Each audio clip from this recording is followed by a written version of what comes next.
Hallelujah, मसीह में आप सबकी सलामती हो।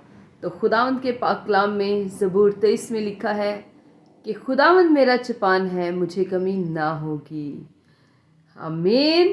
तो जिनका चपान जो है वो खुदावंद है, उनको क्या कभी किसी चीज़ की कमी हो सकती है? अक्सर हम परेशान होते हैं, बुड़बुड़ाने लगते हैं जब हमें कोई चीज़ नहीं मिलती। लेकिन खुदावंद के कलाम में लिखा है कि तुम जो मुझ पे बुड़बुड़ाते हो मैं उसे सुनता हूँ। आमीन। तो खुदावंद जो है वो हमारी बुड़बुड़ाहट को भी सुनता है। वो हमारे जानने से पहले ही जानता है कि हम किस किस चीज़ के मोहताज हैं, हमें किस किस चीज़ की ज़रूरत है। तो भी हमारा आसमानी बाप चाहता है कि हम अपने मुंह को खोलें और उससे मांगे, क्योंकि खुदावंद के कलाम में लिखा है तो अपना मुंह खोल तो मैं उसे भर दूंगा। तो जब हम खुदावंद के वादे के साथ ये दुआ करेंगे कि खुदावंद तू मेरा चुपान है, मुझे कभी किसी चीज़ की कमी नहीं हो